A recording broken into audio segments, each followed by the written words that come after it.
চাঁপাই নবাবগঞ্জবাসী আপনারা কেমন আছেন? আমাকে প্রশ্ন করলেন, আল্লাহ পাক আপনাদের কাতারে আমারে রেখেছেন, সবাই বলি আলহামদুলিল্লাহ। যাদের সামনে ফাঁকা জায়গা আছে আপনারা একটু পূরণ করে বসেন, অন্য ভাইদেরকে বসার সুযোগ করে দিবেন। শেষ ভালো যার, সব ভালো তার। আলহামদুলিল্লাহ আলহামদুলিল্লাহ নাহমাদুহু ওয়া নাস্তাঈনুহু ওয়া নাস্তাগফিরুহু ওয়া নু'মিনু বিহি ওয়া নাতাওয়াক্কালু আলাইহি ওয়া নাউযু বিল্লাহি মিন শুরুরি আনফুসিনা ومن سيئات أعمالنا من يهده الله فلا مضل له ومن يضلل فلا تجد له وليا مرشدا ونشهد أن لا إلا الله وحده لا شريك له ونشهد أن سيدنا إيماننا قدوتنا حبيبنا وطبيب أرواحنا محمد الذي أرسله بالحق بشيرا ونذيرا وداعيا إلى الله بإذنه وسراجا منيرا فقد قال الله تعالى في كلامه المجيد وفرقانه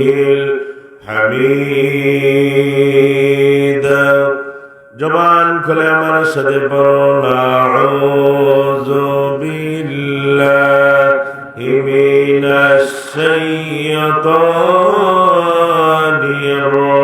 الرجيم بسم الله الرحمن الرحيم ومكروا ومكر الله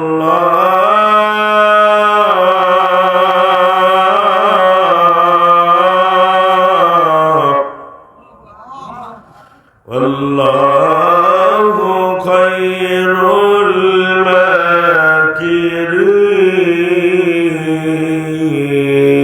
الماكرين صدق الله المولى العظيم وقال النبي صلى الله عليه وسلم من غدا إلى المسجد وراه أعد الله نزله من الجنة كلما غدا أوراه متفق عليه أو كما قال عليه الصلاة والسلام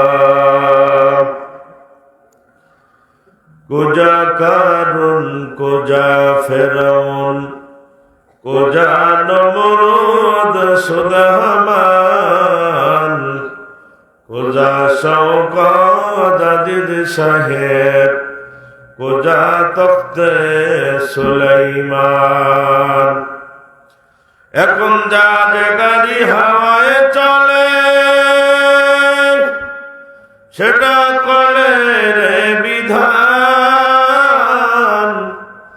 একদিন বিনা কলে হাওয়ায় চলত নবী সুলাইমান মোরা সেই মুসলমান লা ইলাহা। মাইক ভালো না তো, ক্লিয়ার না করলে সমস্যা হবে।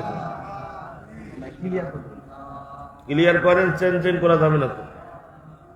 আমরা তো প্রতিরাত কথা বলি, আপনার যেন সুন্দর হয়, আপনার প্রশংসা হয়, সেভাবে করেন। মাইক ভালো, আপনার মাইক ফিস দুর্বল। লা ইলাহা, জবান দিয়েছেন কে? সবাই বলেন, জবান দিয়েছেন কে? এই জবান বন্ধ করে দিতে পারেন, এই ক্ষমতা কার?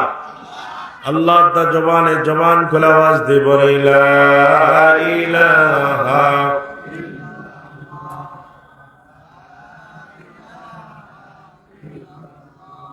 জোরে লা ইলাহা ইল্লাল্লাহ, জোরে লা ইলাহা।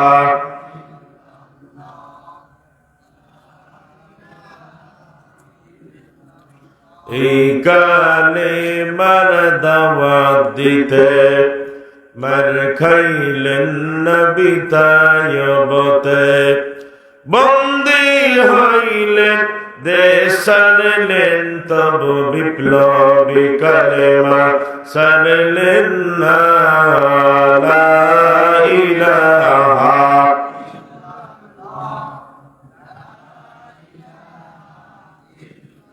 লা ইলাহা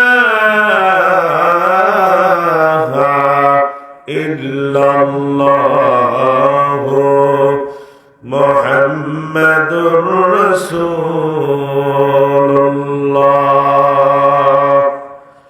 সকলে বলি সাল্লাল্লাহু আলাইহি ওয়াসাল্লাম।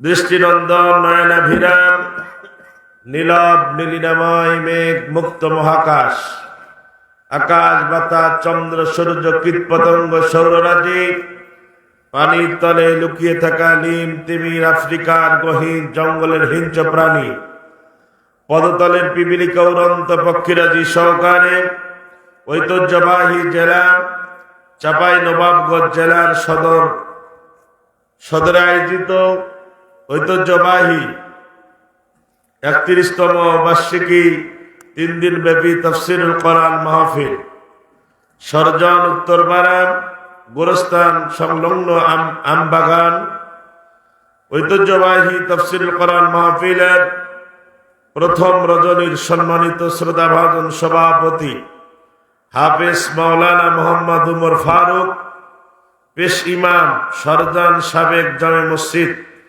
বারাকাল্লাহু হায়াতি। সবাই বলে আল্লাহুম্মা আমিন। আজকের মাহফিলে আমার আগে আলোচনাটাকে ধন্য করেছেন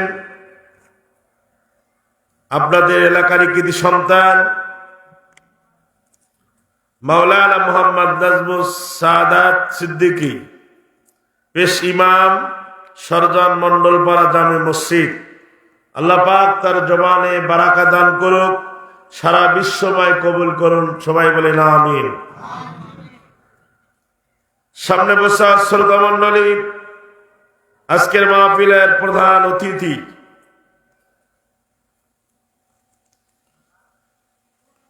এটা গতকালকের নাকি লাস্টের দিনে। সামনে বসা শ্রোতা মণ্ডলী, পর্দার অন্তরার আলী রবলা সরলাম শিক্ষিতা গুণীগুণান্বিত মহিলা মা বোন, প্রাণ প্রিয় চাপাই নবাবগঞ্জবাসী, মহান আল্লাহ জাল্লা শানহু ওয়া তাআলার দরবারে লাখো কোটি শুকরিয়া যে আল্লাহ রাব্বুল আলামিন জীবনের মূল্যবান সময় কোরআনের মঞ্চে ব্যয় করার যে মহান স্রষ্টা, যে মহান দ্রষ্টা, আজকের এই প্রোগ্রামে যোগদান করার তৌফিক দিলেন।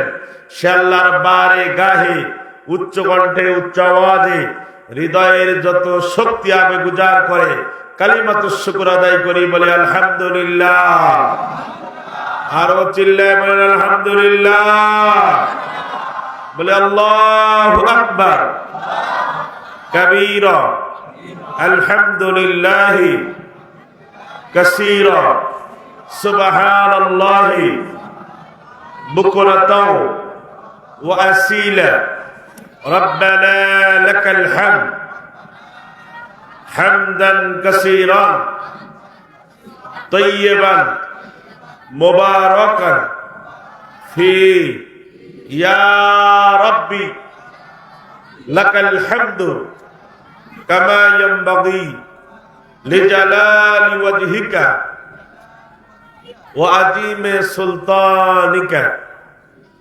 সবাই পড়ি আল্লাহুম্মা বারিক লানা ফি রজাবা ওয়া শাবান ওয়া বাল্লিগনা রমাদান। প্রশংসা করলাম কার? প্রশংসা করলে খুশি হন কে? বেজার হন কে? বেজার হন কে? কেউ যেটা পারে না সেটা পারেন কে? কেউ যেটা বুঝে না সেটা বুঝেন কে? কেউ যেটা শোনে না সেটা শোনেন কে? আমরা অনেকে ভেবেছিলাম যে হাসিনা বোধহয় পালাবে না, আর এই দেশে বোধহয় আলেম ওলামারাও জামিন পাবে না। অনেকেই মনে করেছিলাম যে পদত্যাগ করে না কেন, পদত্যাগ করে না কেন। আমরা চাইছিলাম পদত্যাগ, আল্লাহ করে দিছে দেশ ত্যাগ। কথা বলেন না কেন? আমরা চাইছিলাম কি? পদত্যাগ। আল্লাহ কাছে বোকার দল, তোরা চাও পদত্যাগ, আর আমি আল্লাহ করে দিলাম দেশ ত্যাগ। ঠিক না? ঠিক। আমরা মুক্ত মনে খোলা মনে তাফসীর শুনতে পারি নাই। যেখানে ওয়াজ করতে গেছি, কিরামান কাতিবিন কিছু লোক আছে, ওদেরও মাথায় টুপি আছে, পাঞ্জাবি আছে, জুব্বা আছে। এরা কয় হুজুর ওদিক এদিক সেদিক যাইয়েন না, গেইলে স্টেজ থেকে নামতে পারিবেন না। আমি বললাম তোদের মতো নেতা খেতাদেরকে আমরা টাইম দেই না। কোরআন আল্লাহ, জমিন আল্লাহ, কথা হবে কার? ধরে বলেন কার? আল্লাহর কথা যারা বাধা দেয় তারা আবু জেহেলের চাইতে খারাপ। তাদের হাসর হবে আবু জেহেলের সাথে। আলহামদুলিল্লাহ আমাদের এখন পরিবেশ এসে গেছে, বাংলাদেশে হাসিনা পালানোর পরে এবছর যত মাহফিল হয়েছে অন্য বছরে এত মাহফিল হয় এমন কোন জায়গা নাই যে মাহফিল এবছর হয় নাই। ঠিক না? ঠিক। আলহামদুলিল্লাহ আপনাদের এই তো আগামী 22 তারিখ আসতেছে মিজানুর রহমান আজহারি, যেনাকে বাইরে এতদিন রেখেছিল যে দেশে যেন আসতে না পারে। আলেমরা দেশে থাকবে, জালেমরা পালাবে। কথা বলেন না কেন? আমরা আছি, জালেমরা কোথায় গেলা? তোদের সামসামি কোথায় গেল? আমি বলছি বেশি লাপাঝাপা করিও না। আল্লামা বলে গেছেন ইঁদুরের গর্ত খুঁজে পাবা না, দিল্লি অমুর বাড়ির পরে থাকবা। তার কথাটা প্রতিফলন হয়েছে। কথা বলেন না কেন? ওনার কথাটা আমার রেখাপাত করে চলে গেছেন। ইউটিউবে তার ওয়াজ সার্চ দিলে মনে হয় গতকালকে উনি তাফসীর করেছেন। কথা বলেন না কেন? তো কোরআন কার? জমিন কার? আমরা কার? কথা হবে কার? কথা বলবো কার? কথা শুনবো কার? সন্দেহ আছে? ভেজাল আছে? কারো যদি ভেজাল থাকে হাত তুলবেন। যতক্ষণ মাহফিল চলবে, যত দলের লোক এখানে আছেন সবাইকে চুপচাপ সহকারে আমার কথার দিকে কর্ণপাত হতে হবে। যতক্ষণ আলোচনা চলবে কোরআন থেকে কথা হবে, কোরআনের বাইরে কোনো কথা হবে না। কোরআন আল্লাহর, জমিন আল্লাহ। বিসমিল্লাহর বা দিয়া কোরআন শুরু হয়েছে। সূরা নাসের সিন, বাসিন যাবর। এই মাদ্রাসার ছাত্ররা ভাইরা বলো, বাসিন যাবর কি হয়? বাস। বাস মানে কি? এইখানে বাসে চড়বেন আর রাজশাহী যাবেন, এই বাস। বাস মানে হলো নার্স, বাস মানে হলো যথেষ্ট। আল্লাহ বলেন কোরআন মানলেই আমি তাদের জীবনের উপকার করব। যত প্রকার সমস্যার সমাধান ওয়াল টুগেদার একমাত্র সমাধান দিতে পারে, তার নাম চিল্লায় বলেন কি? আরো জোরে। তাহলে এখানে জামাত ইসলামের লোক আছেন, বিএনপির লোক আছেন, নাঙ্গলের লোক থাকতে পারেন, জঙ্গালের লোক থাকতে পারেন, আওয়ামী লীগের লোক থাকতে পারেন, থাকেন, আপত্তি নাই। কিন্তু কোরআনের মাহফিলে ঢোকার সাথে সাথেই এখন আমাদের মার্কা কি? আমাদের মার্কা কি? কোরআন। তাহলে কোরআন শুনবো, আপনাদের ধৈর্য আছে তো? আলোচনা চলবে? চলবে তো? আজকে যেহেতু শুরু, আরো 2 দিন আপনারা শুনবেন।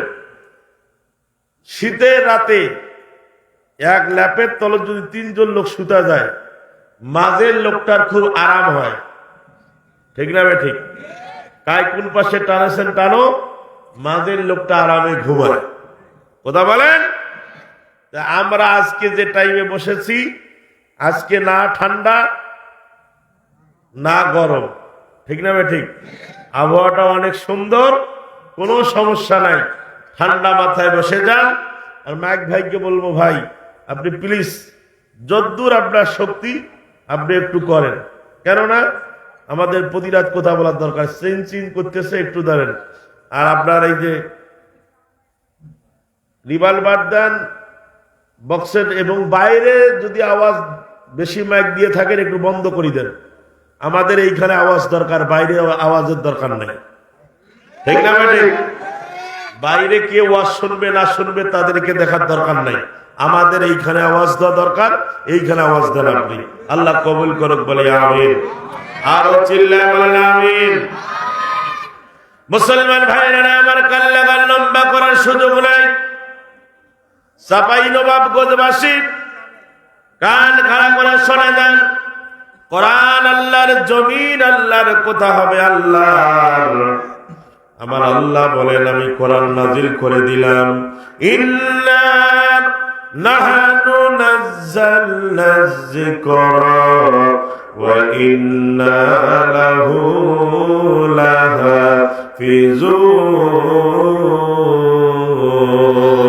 লাহাফিজুন।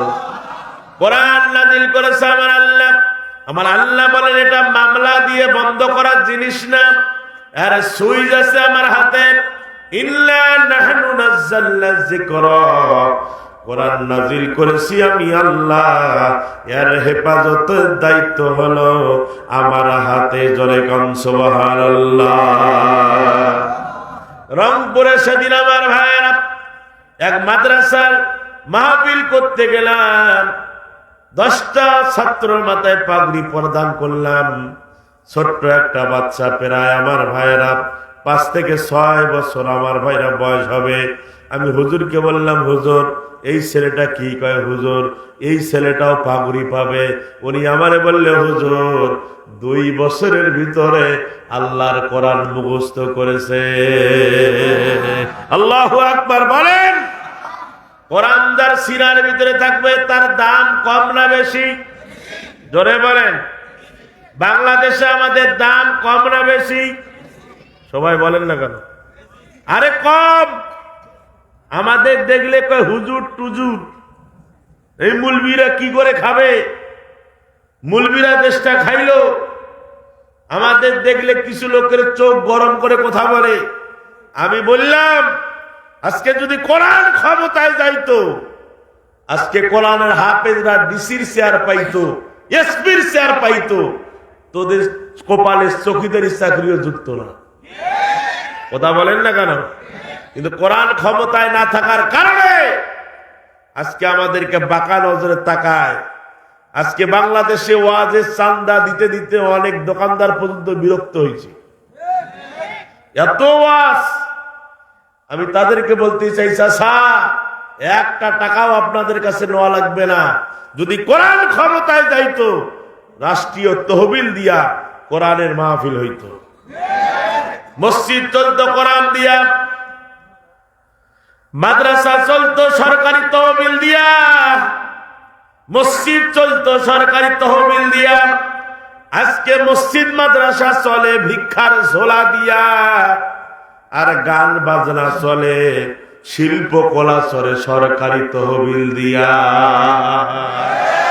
কথা বলেন, এটা পরিবর্তন করা ফরজ না নফল? এটাই যারা পরিবর্তন করতে চেয়েছিলেন এতদিন, এদের বাড়ির ভাত জোটে নাই, জেলখানায় বসে খেতে হয়েছে। কথা বলেন না কেন? আমাদের কি কয়, হুজুর সাবধান। আমিও বলি সাবধান করে লাভ নাই। 3 বার পাতলা পায়খানা, 7 বার বমি হইলে তোর কাম শেষ। কি নেতা এদিকে দাপট দেখায়। সেদিন এক নেতার বাড়িতে আমি গিয়েছি, বলবো না, মাউরিয়া শহর মতো যে স্ত্রীর কাছে বলতে, শেফালির মা 1 কাপ চা হবে? স্ত্রী এমন জোরে ধমক দিছে, কয় বানায় খা। নেতার দাপটে রাস্তা কামে, নিজের স্ত্রীও তার কথা শোনে না। কথা বলেন না কেন? বাংলাদেশে অনেক গরিব মানুষ আছে, সম্পদ নাই, কিন্তু স্বামী স্ত্রীর ভিতরে মিল মোহব্বত আছে না নাই? জোরে বলেন আছে না নাই? এই জন্য বলতে চাই, যুবক ভাইরা কান লাগাও। কোরআনের মঞ্চে যৌতে এসেছি, আমাকে কোরআন দিয়ে কিছু কথা বলার দরকার, আপনাদের শোনা দরকার। নবীজি ওয়াজ করেছেন, কাজ হয় না। নবীজি কেঁদেছেন আল্লাহর কাছে, আল্লাহ যে কোরআন নাজিল করে আমারে দিয়েছো, কোরআনের দাওয়াত দেই সকালবেলা, কিছু লোক কালেমা পড়ে মুসলমান হয়, বিকালে যাইয়া দেখি আবু জাহেলের দলে স্লোগান দেয়। আল্লাহ, মুনাফিকি কায়দায় লোকজন চলে। আল্লাহ, ওয়াজের জায়গা হলো সংসদ, আমি সংসদ পর্যন্ত যেতে চাই। আবু জেহেল যে সংসদে দাঁড়িয়ে বক্তব্য দেয়, জনগণ মানতে বাধ্য। আমি যদি সংসদ পর্যন্ত যেতে পারি, কোরআনের প্রচার যদি সংসদে হয়, জনগণ মানতে বাধ্য হবে। নবীজি বাসায় চেয়ে নিল, ওয়াজআলনি মিন লাদুনকা সুলতানান নাসীরা।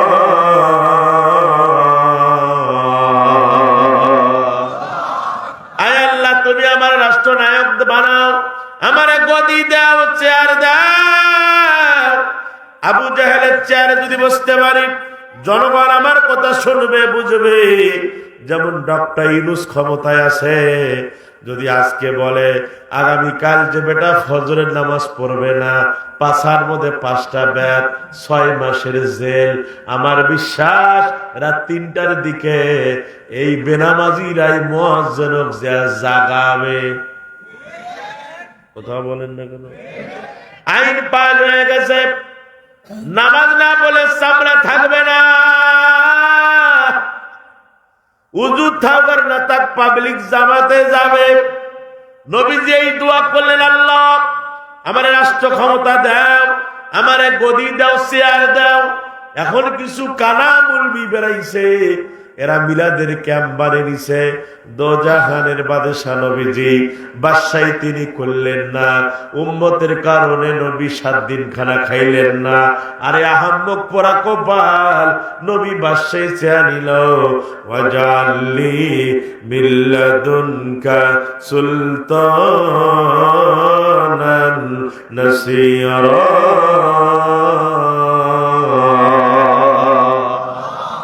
আরো জোরে।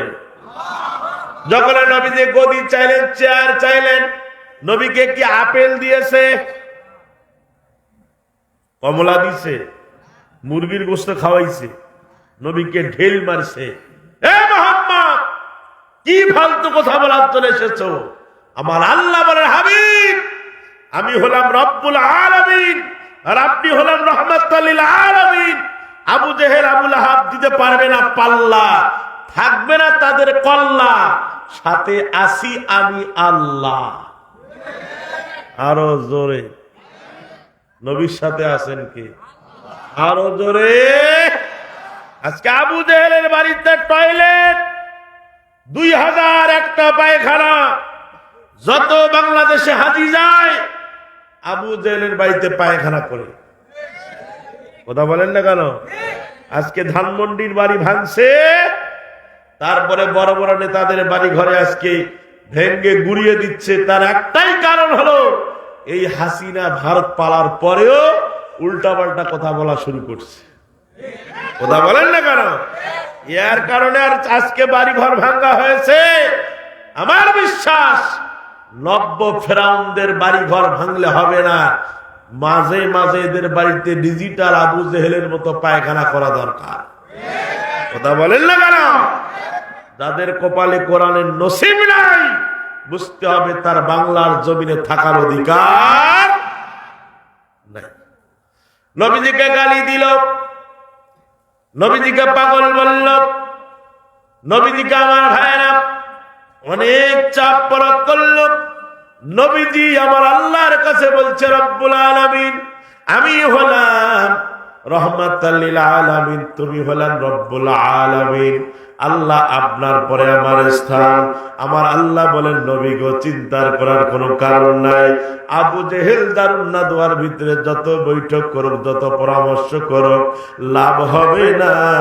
যে বাতি আমি জ্বালিয়ে দিয়েছি কেউ নিভাইতে পারবে না। জোরে কাম সুবহানাল্লাহ। নবীজি বক্তৃতা দিচ্ছেন, এ যুবকরা কান লাগাও, তোমার মতো একজন যুবক, কালো কুসকুসে সাহাবী, এমন কালোর কালো আমাবাস্যা রাতও ভালো। এই সাহাবী আসিয়া নবীকে বলছে, নবী গো, পূর্ব পশ্চিম উত্তর দক্ষিণ সব জায়গায় গেলাম, আমার বিয়ার বয়স হয়ে গেছে। নবী, আপনার উম্মত আমি, বিয়ে করতে চাই, নবী সুন্নত। সুবহানাল্লাহ বলেন। কিন্তু কেউ মেয়ে দেয় না আমারে। আল্লাহ নবী বলে, চিন্তার করার কোনো কারণ নাই। আমি নবী নিজে ঘটকালি করব। সুবহানাল্লাহ বলেন। কেউ যেহেতু তোমার মেয়ে দেয় নাই, আমি নবী তোরে বিয়ের ঘটকালি করব। সাত সকালে যেহেতু তুমি এসেছ, সাহাবী বলেন, নবী গো, কেউ আমার মেয়ে দেয় না, আপনি কোথায় আমার ঘটকালি করবেন? বলে, আমার আরবের ভিতরে আমার একজন সাহাবী আছে, তার একটা মেয়ে আছে, কেউ নাম ধরে ডাকে না, এত সুন্দরী মেয়ে, সবাই তাকে হুরে মদিনা বলে, মদিনার হুর বলে ডাকে। আমি তোমার প্রস্তাব দিলাম, চলে যাও। ওই যে আমার একজন সাহাবী আছে, তার নাম হলো আমর ইবনে ওয়াহাব। আমর ইবনে ওয়াহাবের মেয়ে এত সুন্দরী, কেউ তার নাম ধরে ডাকে না, সবাই তাকে হুরে মদিনা বলে, মদিনার হুর। সাহাবী বলেন, হুজুর বাড়ি কত দূর? আরো চিল্লায় বলেন। আরে বিয়ের কথা শোনার পরে যার মন খুশি না, বুঝতে পারবেন তার ভিতরে ভেজাল আছে। কিছু যুবক আছে, এখন দেখি বিয়া পড়াইতে যায়, মাঝে মাঝে এরকম একটা রুমাল, সাদা রুমাল মুখে দিয়া বসে থাকে। আপনাদের এদিকে আছে না নাই? তখন আমার মনে হয় যে এই বেটা যৌতুকের টাকা নিচ্ছে। লজ্জা লাগছে, কথা বলেন না কেন? আমি বলবো, এই বেটা, তুই মরদ, বিয়া করতে আসছি, মুখে রুমাল কে? এরা ফির বিয়া পড়ার সময় আমাদের হাদিয়া দেখায়, হুজুর দেখেন না, হুজুর এটা পকেটে ঢুকাও। আমি এক জায়গায় বিয়া পড়ায় যা দেখি 300 টাকা বাইর করে দিচ্ছে। কত? আমি বললাম, রে বিয়া করবি আর মজা, বিয়া পড়াবো আমরা, মজা পারবি তোরা? তুই 300 টাকা বাইর করে দেস, বিয়া ঘুরি দে বেটা। পরে আমার কাছে, হুজুর হাদিয়া তো দেখা যায় না, যেটা দিচ্ছে খুশি করি না। তুই যে এখানে 5 লক্ষ টাকা নিয়ে আসছি, ওইটা কি তোর হালাল হয়েছে? বেটা বিয়া করবি তুই একটা মরদ, পাইলে নিজের বাপের টাকা দিয়ে ফুটানি কর, পরের টাকা দিয়ে ফুটানি করিস না। যার টাকা নিচ্ছ, ওই বাবার কলিজাতে কতটা ছিঁড়ে গেছে, ওরাই টের পেয়েছে। বিয়ে বাড়িতে যাবে 50 জন, 100 লোক পার যায়। এরকম জুলুম আছে না নাই? আছে না নাই? আরে খরচ হবে ছেলের বাড়িতে, 18 বছর মেয়েটাকে, কলিজার টুকরা নয়নের পুতলি মেয়েটাকে তোমার হাতে তুলে দিচ্ছে, আবার কি ওইটা চাও, টাকা চাও, আবার কয় ফ্রিজ দিতে হবে, গাড়ি দিতে হবে। বাপের মুখটা হা করি থাকে। শ্বশুর যদি খুশি করে তোমার একটা ঘড়ি দেয়, তোমার যদি বিছানা দেয়, তোমার যদি একটা চাদর দেয়, সেটা হালাল। কিন্তু ইয়ার আগে যে তুমি জোর করে নিয়েছো, শুকুরের গোস্ত খাওয়া যেমন হারাম, কন্যা পক্ষের কাছ থেকে যৌতুকের টাকা দাবি করে নেওয়া হারাম, হারাম, হারাম। কথা বলেন। মা বোনদের দাম আছে না নাই? জোরে বলেন, আছে না নাই? দাম কমলো কেন মা? ওই যে খোলামেলা বাইর হইতেছ, লুঙ্গি এখন পায়জামা পরতেছে মেয়েরা। কি নাম? আমাদের লুঙ্গি পায়জামা বড়। কি নাম? এই যে প্লাজো। এই প্লাজো কোথা থেকে আসলো? পরুক, আপত্তি নাই, কিন্তু এই প্লাজো টাকনুর নিচে না পড়িয়া টাকনুর উপরে মেয়েরা পড়তেছে। পা যাওয়ার আগে প্লাজো দূর দেয় আর মানুষকে দেখায় যে আমার পাটা কেমন চিকন, কেমন মোটা, কেমন ভাওলা। আল্লাহ নবী বলেন, যে মেয়ে নিজের চেহারা দেখায়, যে যুবক দেখে, দুইটার উপর আল্লাহর গজব নাযিল হয়। যুবক ভাইরা কান লাগাও, বাহাদুরি করবা শ্বশুরের টাকা দিয়া না নিজের বাবার টাকা দিয়া। মেয়েদের ইজ্জত আছে, মেয়েদের সম্মান আছে। কন্যার পিতাদেরকে গালি দেওয়া যাবে না। নবীজি বলেন, আমি নবী নিজে কন্যার পিতা। সাহাবী বলেন, হুজুর বাড়ি কত দূর? বলে চলে যাও, ওই যে আমার একজন সাহাবী আছে, তার নাম হলো আমর ইবনে ওয়াহাব। তার মেয়ের নাম হলো হুরে মদিনা। আমর ইবনে ওয়াহাবকে যা বলবা, মদিনার নবী ঘটকালি করেছে, তোমার মেয়ের সাথে যেন তোমার বিবাহ দিয়া দেয়। সাহাবী বিয়ের প্রস্তাব নিয়ে খুশি হয়ে আমর ইবনে ওয়াহাবের বাড়িতে চলে গেলেন। সবাই করেছে হেলা, নবীজি দেখাইলো কোন কুদরতি খেলা। সাহাবী পাগল হইয়া চলে গেলেন আমর ইবনে ওয়াহাবের বাড়িতে। দরজার মধ্যে যখন লক করে দিলেন, আমর ইবনে ওয়াহাব দরজা খুলে দিলাম, চেহারার দিকে তাকায় দেখে আমাবাস্যার এত ভালো, চেহারাটা এত কালো। ডাক দিলেন, কি চাও তুমি? বলে, আমার নাম হলো সাঈদ, মদিনার নবী আমার পাঠিয়ে দিয়েছেন, আপনার নাকি মেয়ে আছে। হুরে মদিনা নাকি আপনার মেয়ের নাম?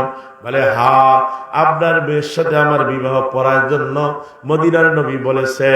ও আমর ইবনে ওয়াহাব, এই প্রস্তাব আমি দেই নাই, মদিনার নবী দিয়েছে।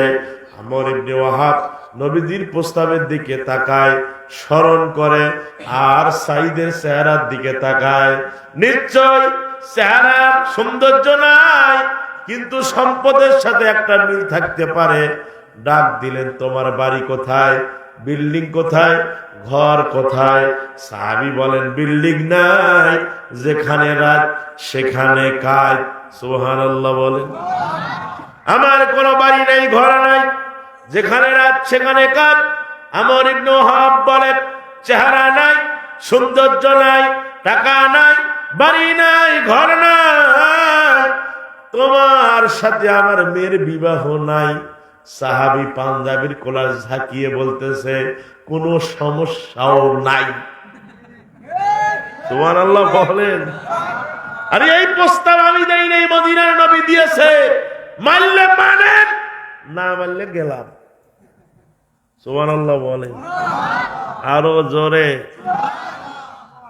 সাহাবী যাচ্ছেন, আমর ইবনে ওয়াহাব পিছনের দিকে তাকায়া দেখতেছে, তার মেয়ের চোখ দিয়ে মুক্তার দানার মতো পানি ঝরতেছে। মেয়ে কাঁদতেছে আর বলে, বাবা,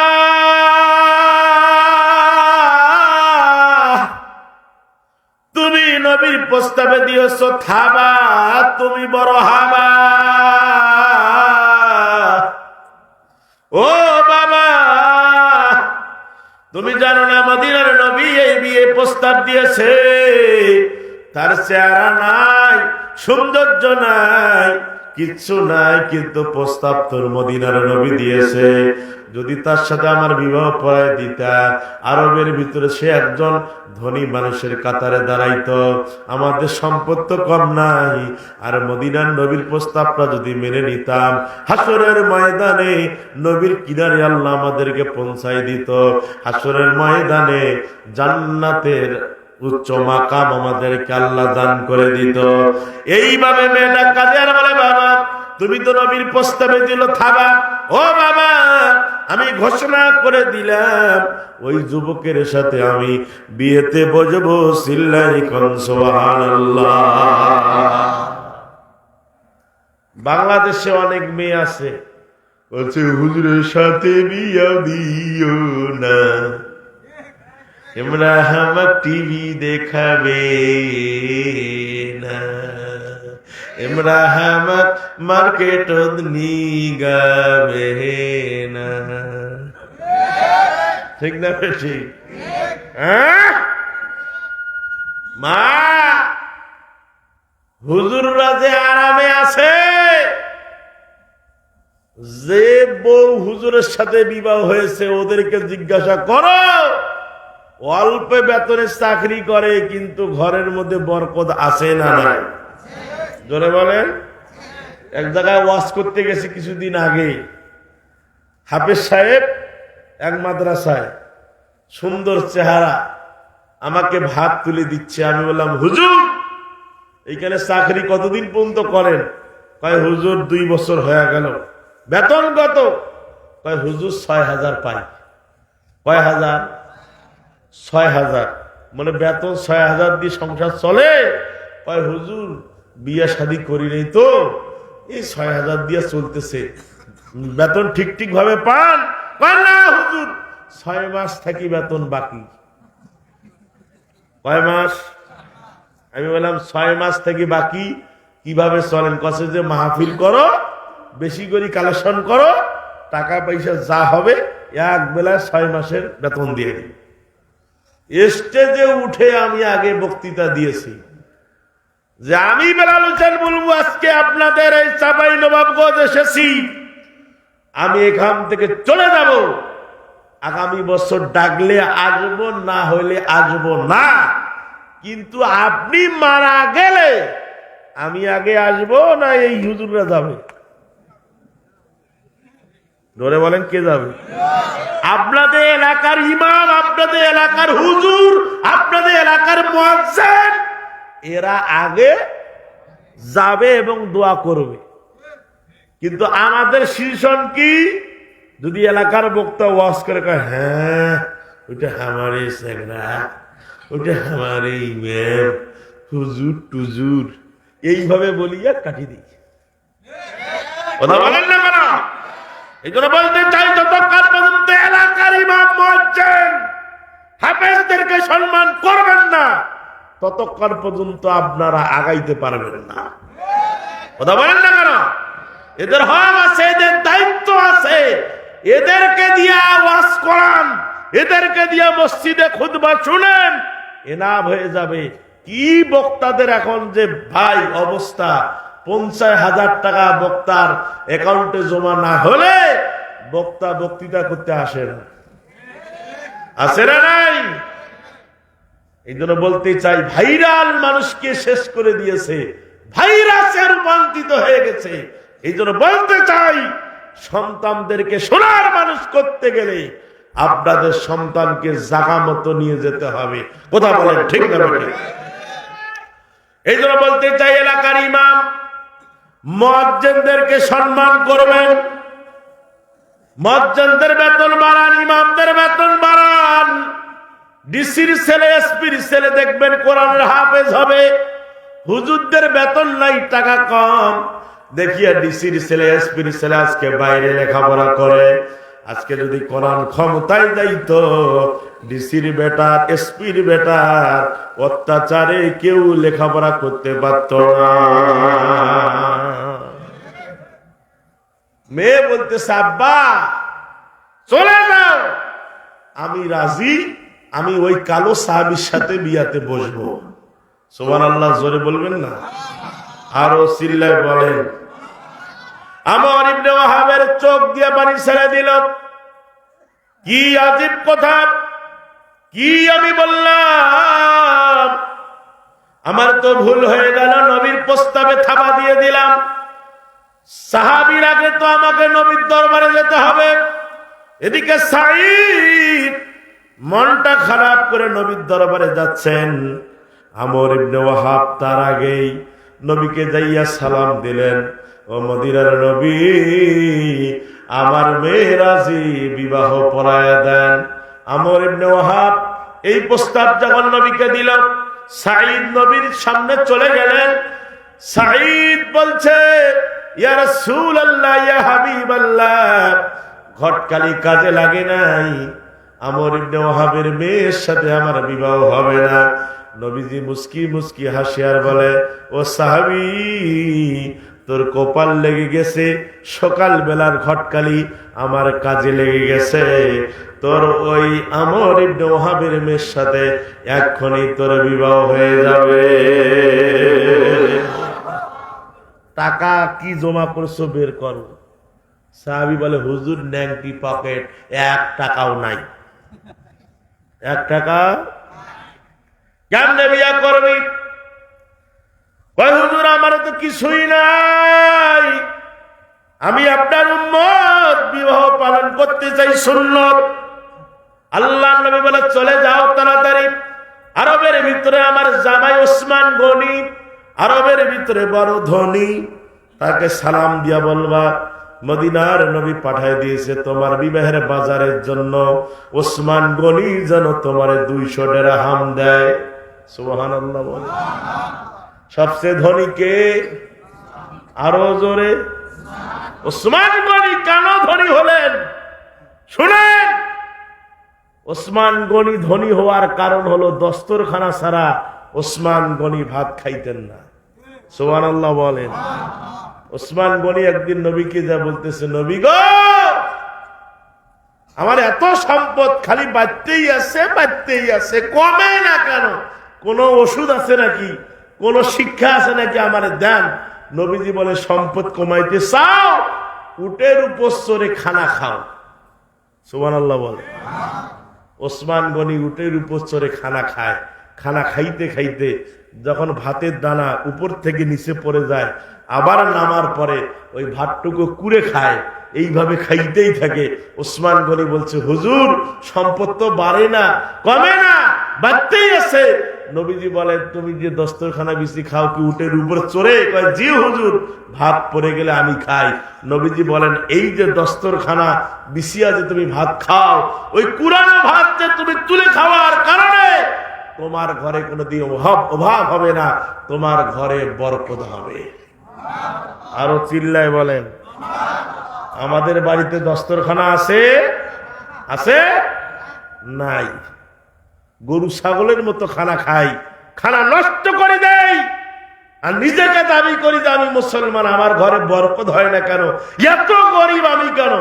আপনি দস্তরখানা বিস্তি খানা খান, ছেলে মেয়েদেরকে খাওয়ান, ঘরের ভিতরে বরকত আসবে, অশান্তি দূর হবে, বরকত আসবে। চিল্লায় কোন সুবহানাল্লাহ। আরো জোরে।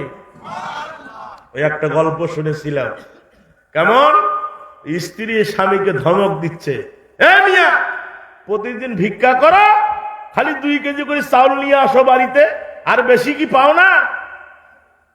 ফকিরের মশান দেখিয়া, স্ত্রীর মশান দেখে ফকিরের রাগ হয়েছে, তুই ভিক্ষা করিস, মানুষ এখন দেয় না, সবাই মাফ চায়। কি চায়? মাফ চায়। এক ফকির সেদিন আমার বলছে, হুজুর, বড় লোকের গরজ যাই, খালি কয় ভাই মাফ করো, এর গোজ যাই, খালি মাফ করো। এইভাবে আমার 5 লাখ টাকা পড়িয়েছে। কয় লক্ষ টাকা পড়িয়েছে? 5 লক্ষ টাকা পড়িয়েছে, মাফ চাইতে চাইতেছে। স্ত্রী বলতেছে, 2 কেজি চাউল ছাড়া বেশি পাও না? স্বামী বলছে, বিবিরে, মানুষ দেয় না রে, মানুষ আর ভিক্ষা দেয় না, মানুষ খালি মাপে চায়। মাপ চায়, তুমি তো জাগা মতো যাইতে পারো না, এই জন্য তো তোমার অভাব পালায় না। কয় জাগা মতো কোথায়? জাগা মতো যদি যাইতে চাও বাদশাহ শাহজাহানের রাজ দরবারে যাও, যাইয়া যদি সালাম দাও বাদশাহ শাহজাহান তোমার এমন কিছু জিনিস দিবে, এমন কিছু অর্থ দিবে, সারা জীবন বসি খাবা। সুবহানাল্লাহ কোন আরো জোরে।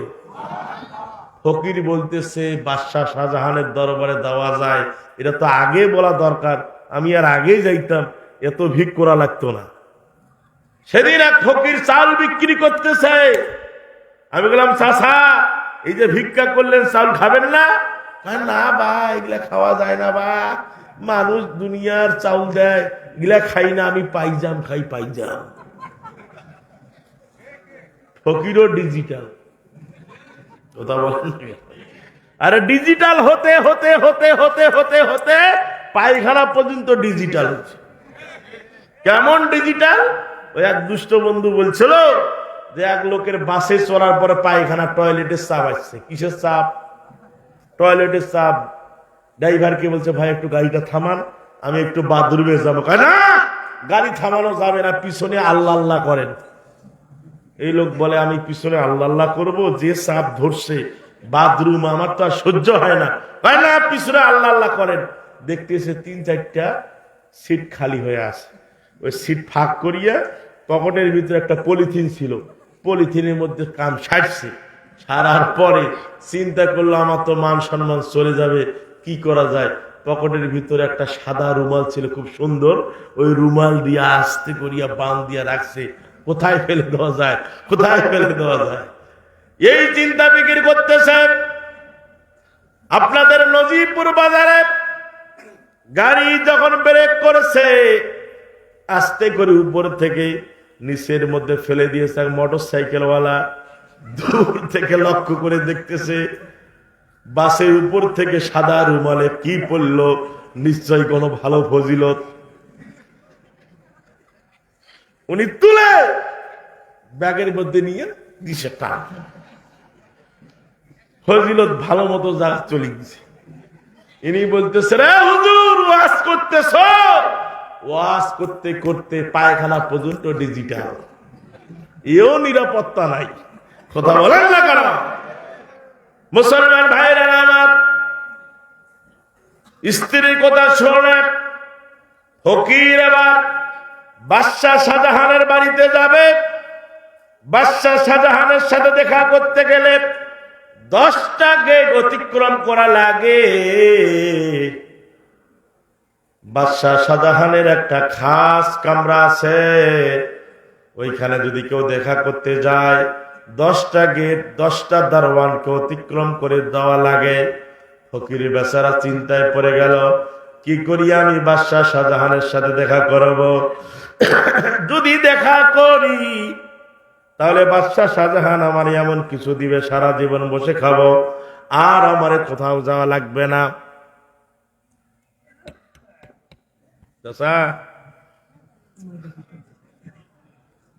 যা হয় হোক, কপালে আমার উপর যাক।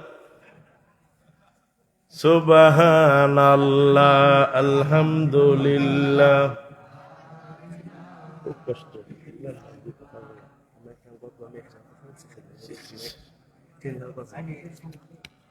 লা ইলাহা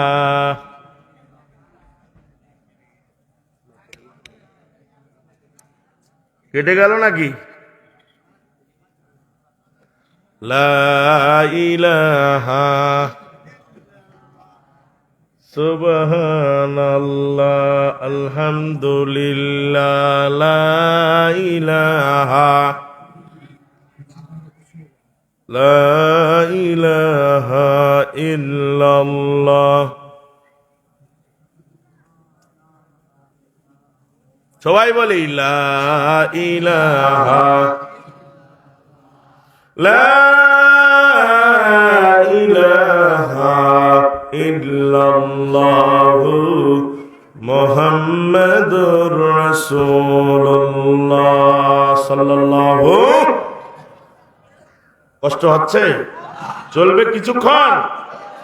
বাদশাহ শাহজাহানের দরবারে যাবেন, পথিমধ্যে যে দারোয়ান দাঁড়িয়ে আছে, ফকির যাইয়া দারোয়ানকে বলছে, স্যার আমি একটু বাদশাহ শাহজাহানের সাথে দেখা করতে চাই। দারোয়ান বলতেছে, বেটা এই রাস্তা দিয়ে তোমার যাবার পারমিশন নাই, এখানে বাদশার খাস মেহমান ছাড়া এই গেট দিয়ে কেউ ঢুকতে পারে না।